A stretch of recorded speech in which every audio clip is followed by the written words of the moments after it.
And so I talk about see, guide, trust, and that's kind of like my approach to things. You have to really be able to see someone before you're able to effectively guide. Now, we as adults think that if children just listen to what we say, everything will be rainbows and butterflies and sunshine and everything. The world will be right, and they'll have great lives and they'll be happy and fulfilled. But the problem is that when we try to give guidance to them, it's missing them. It's not connecting with them because it's like we're blind to them. We're not really taking the time to really see them, to see what they're struggling with, to see the world from their experience. We are just saying, do this, just trying to guide them almost like in a dark room. But when we take the time to really see them and empathize what they're trying to get, what they're wanting, what's challenging them, what skills they're lacking, it's illuminating. It's like turning the light on in a dark room and then saying, come with me, come guide. And the other thing about like what happens when we see a child and really a person, but right now we're talking about children, but you can relate to this experience too, especially when it comes to like your workplace and and bosses you may have had in the past. When someone feels seen, they're way more willing to be guided by you than when they Absolutely. feel misunderstood or misinterpreted or just shame and just not seen. So not only does seeing them help us provide better guidance, seeing them also helps them be more willing to be guided by us and to go on that journey with them, with us willingly. Um, and then trust that everyone is trying their best, right? Mm. We all the time will create these stories like they're just trying to get one over on me, or they're just trying to they're just trying to work the system, or everyone is trying the best with the skills and knowledge and resources they have access to in the moment, including you as a parent or a teacher. So remember that too when you're trying something like, okay, this is the way I want to do things, and in a moment, your emotions get the best of you and you slip up, or you start using some shaming phrases, or you spank, or you kind of do those things that you told yourself that you wouldn't do. Now, the way that you do that, some ways that you can do that. Now, here's a script, and I always say, here's a script, don't use it, is you want it next time. Um, Mm. and I say, here's a script, don't use it, because I'll share a script so that you can, when you're first learning, it's like, it's helpful to just have, okay, these are some words I can say, but I really want you to understand more of the idea behind the script, more of the idea behind the approach, which is why I talked about the approach first before I gave you the script. So you want it. So let's say a child is, give an example. Child was playing with there's two children sitting at a table and they were playing with Legos. Another child walks over and grabs the bin of Legos and pulls them towards him. Now the other two children say, "Oh, H no, you're not taking our Legos." And they grab the Legos and they yank it back, and then it becomes a yanking match, and it's this loud like, and then like one child raises, the child who grabbed the Legos at first, raised his hand. He was about to hit the child, and I intervened. I said, okay, we got to talk about this. And I pulled the child to the side and I said, you wanted to play with all the Legos. You just wanted the Legos for yourself. You wanted to play with all the Legos because that's what it looked like to me. And I was, attempting to see this child because he grabbed the whole bin of Legos. That's what it looked like to me. And then he said, no, I just wanted to play by myself. And I'm like, oh, you wanted to play by yourself. Next time you want to play by yourself, grab a handful of Legos and take them over to the Oh, other table. And if you want more, then you can grab another handful of Legos and take them to the table. And so I told him that. And I'm like, okay, now try it, and then, and I'm watching him because this is a And new skill. try it. That's the mhm. key. Is you actually have to be there to help them practice it because it's a new skill. Those neural networks aren't there yet. They got to Ah, practice. 100%. And I want to be there to support him or the other children if there is, if they don't do a perfect job the first time, or they don't, they aren't able to meet their goal and Mm. get what they want in a healthy way. Excuse me. So I'm watching and I'm observing, and the other two children are like, they're super vigilant because like, oh, this kid just tried to take all of our Legos. Like, we're ready for you now. And so like they're watching him and he comes over and he grabs a handful of Legos and he takes them to the other table and he starts to build. And then Mhm. I reinforce, I encourage him. This is another skill, encouragement.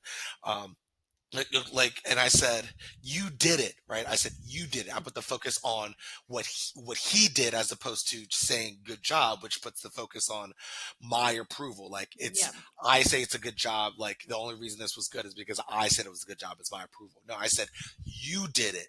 You grabbed a handful of Legos and took them over to the other table so everyone could play with Legos the way they wanted to." Mhm. And so I encourage him, and I'm also kind of using this. I'm also using the skill of consequences, and we think about consequences are just like how you punish a child. Consequences is what happens as a result. I told him what happened as a result of his actions, Mm. right? What he was able to do, the consequences of his actions, because he was able to use that skill and grab Legos and play by himself rather than just take him a whole bit of Legos. I Um, love it. and so that is an example. And I want to kind of shift back to like my original point. I just added threw some extra skills in there for you. But I want to go back to my original point of my goal there to help him solve his problem was first. I saw there was a problem because obviously he was trying to hit, and that was the way he was trying to solve the problem.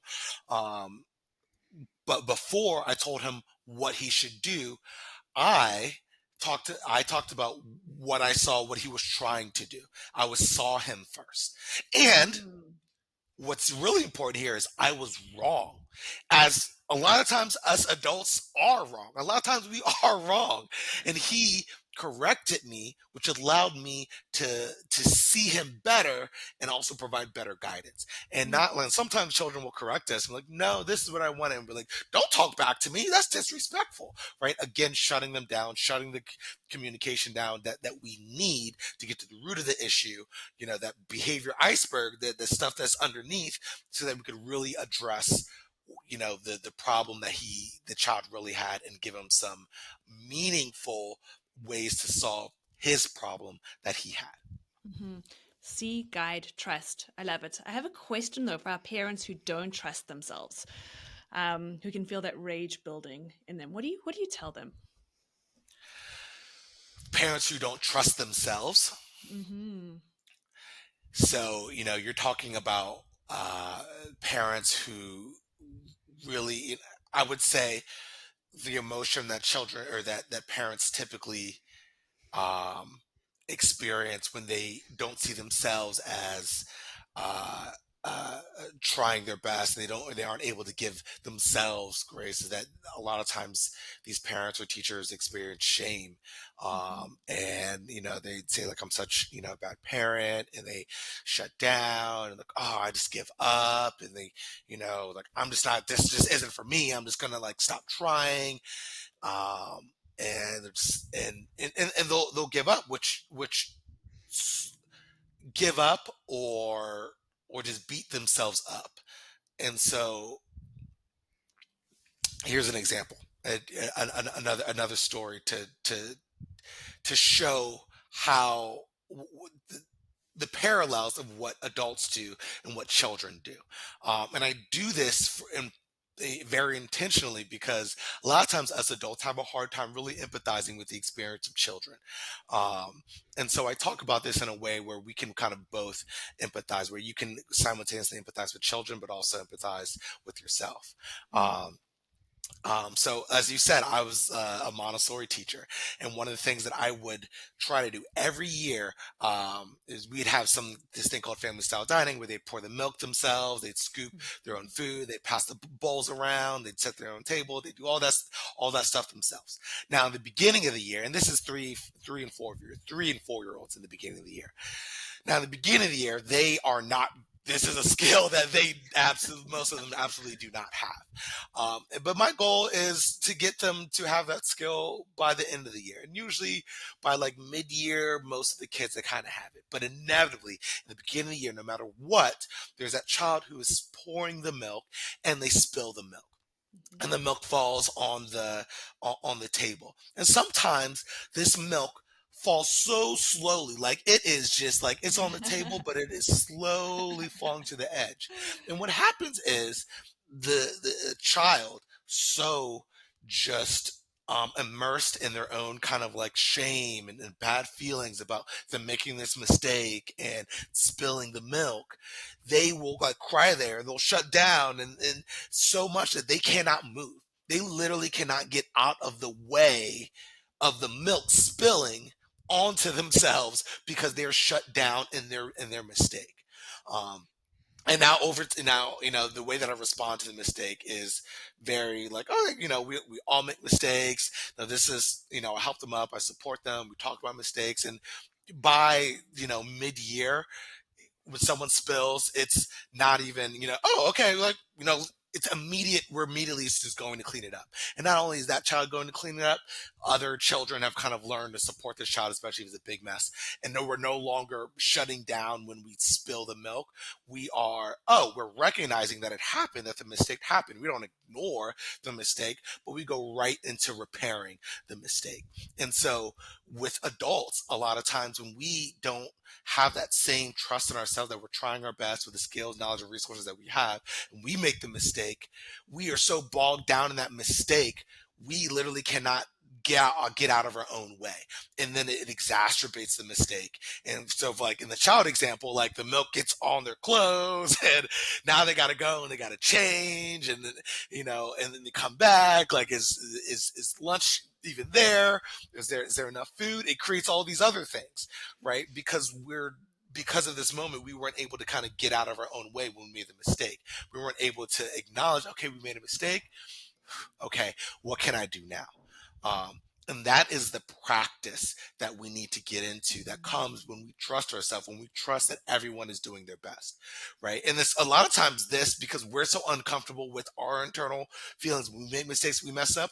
Sometimes, or really a lot of times, we just direct that energy because we are so uncomfortable and we can't handle that emotion because we're taught to run away from emotions. Emotions aren't okay to have. So we discharge that discomfort on the children, and we will blame, we'll push blame, or we'll yell, or, we put it on the, our uncomfortable feelings on the child, instead of, again, just going right into, okay, well, what can we do now? We accept that it happened. Now, what can we do? Right? And that acceptance piece becomes really hard when we're shaming ourselves and we don't trust that we're all doing our best with the skills, knowledge, and resources we have access to in the moment. Yeah. So it's giving your child grace, which is sometimes easier, and then giving yourself that same grace